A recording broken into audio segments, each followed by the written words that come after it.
পাখি কিচেনে আপনাদের সকলকে স্বাগত। আজকে আমি রান্না করেছি আলুর পরোটা। এরকম আলুর পরোটা হলে সাথে বোধহয় আর চাটনিরও দরকার হয় না, কিন্তু তবু আমি একটা চাটনি আজকে বানিয়েছিলাম। সত্যিই খুব সুন্দর হয়েছিল আলুর পরোটাটা খেতে। আসুন আমরা দেখি আলুর পরোটাটা কিভাবে বানিয়েছি আর এর মধ্যে কি কি মিশিয়েছি। প্রথমে আমি 1 কাপ আটা নিয়ে নিয়েছি। তার মধ্যে আমি মিশিয়েছি 1 চামচ ছাতু, অল্প সামান্য চিনি, সামান্য লবণ। এগুলো ভালো করে প্রথমে আমি আগে নাড়াচাড়া করে আটার সাথে ভালো করে মিশিয়ে নিয়েছি। এরপরে আমি এর মধ্যে অ্যাড করে দিলাম সামান্য সামান্য জল দিয়ে আমি ভালো করে ডোটাকে সুন্দর করে মেখে নেব। ভালো করে জড়িয়ে নিয়েছি, দেখতেই পাচ্ছেন। এরপরে এর মধ্যে আমি তেল দিয়ে, অনেকে আছে হালকা তেল দিয়ে এটাকে আস্তে করে জড়িয়ে রেখে দেয়, কিন্তু না, আমি তেল দিয়ে আটাটাকে আরেকবার সুন্দর করে মেখেছি, দেখতেই পাচ্ছেন। এইভাবে মাখলে কি হয়, আমাকে আর ঢাকা দিয়ে রাখতে হবে না, আটা একদম ভীষণ সফট থাকবে।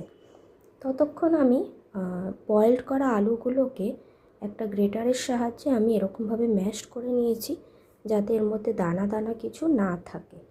এরপর আমি আলুর মধ্যে মিশিয়ে দেব এক এক করে বিভিন্ন উপকরণগুলো, যেগুলো হচ্ছে কুচনো পেঁয়াজ, একটা লঙ্কা দিয়েছি, লঙ্কাটা আমি ঝাল কম দিয়েছি কারণ আমার মেয়েও খাবে, একটু ধনেপাতা আর এই ভাজা মশলাটা আমি তৈরি করেই রাখি সবসময়। এর মধ্যে আছে গোটা জিরে, গোটা ধনে, শুকনো লঙ্কা, তেজপাতা। দারুণ একটা ফ্লেভার আসে এই ভাজা মশলাটায়। তো এটা আমি বাড়িতে বানিয়েই রাখি, বিভিন্ন রান্নায় দিলেও ভালো লাগে, বিভিন্ন স্ন্যাক্সে দিলেও ভালো লাগে। এবার এটাকে আমি আলুটার সাথে পুরো চটকে মাখবো না, এটা আমি হালকা করে মিশিয়ে নেব। এবার দেখুন আটাগুলোটা কতটা সফট হয়ে গেছে। এবার আমি এগুলো লেচি কেটে নেব। 4টে লেচি আমি বার করেছি, একটু বড় বড় লেচি করতে হবে আলুর পরোটার জন্য। আমি সেই মতোই লেচিগুলো বার করে নিয়েছি। এবার আমি লেচিগুলোর একটা নিয়ে তার উপর হালকা একটু আটা দিয়ে, দেখুন হাতের সাহায্যে প্রথমে প্রেস করে এটাকে ছড়িয়ে নেব। আপনারা চাইলে বেলুনের সাহায্যেও করে নিতে পারেন, তবে আমি হাত দিয়েই করে নিয়েছি। করে প্রথমে এটা একটু ছড়িয়ে নেব। ছড়িয়ে নেওয়ার পর এর মধ্যে আমি দিয়ে দেবো আলুর পুরটা, ঠিক এইভাবে। এরপর আমি আলুর পুরটা ভালো করে বসিয়ে দেওয়ার পরে চারিধার সুন্দর করে আমি এটা মুড়ে নেব। ঠিক এইভাবে মুড়ে নিয়েছি। মুড়ে নিয়ে এবার অল্প অল্প আটা দিয়ে আমি আস্তে আস্তে চেপে এই যে হাত দিয়ে প্রথমে একটু প্রেস করে নিলে কি হবে, আলুগুলো একটু চারিদিকে ছড়িয়ে যাবে। এরপর আমি এর উপর আটা দিয়ে ধীরে ধীরে প্রেস করে এটাকে বেলে নেব। দেখুন ঠিক এইভাবে আমি এটাকে চারিদিকে বেলে নেব। বেলে নেওয়ার পরে ঠিক এরকম একটা আকার আসবে, দেখুন, যা একদম চারপাশ দিয়ে বেরোবে না, সুন্দর একটা আকার চলে আসবে রুটির, দেখতেই পাচ্ছেন। এবার আমি এটা ফ্রাইং প্যানটাকে প্রথমে গরম করব।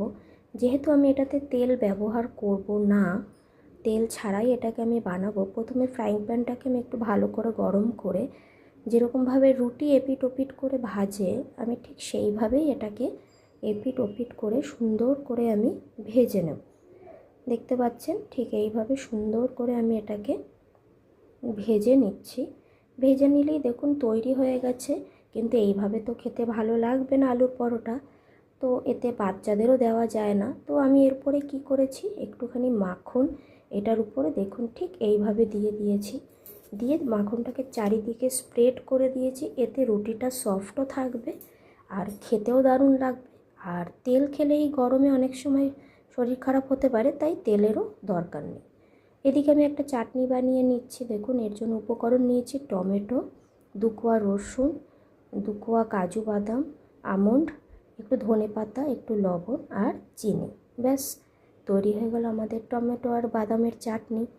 এরকম চাটনি হলে উপর দিয়ে যদি একটু গোলমরিচ ছড়িয়ে দেওয়া যায়, এরকম চাটনির সাথে এরকম আলুর পরোটা হলে একদম সকালটা জমে যায়।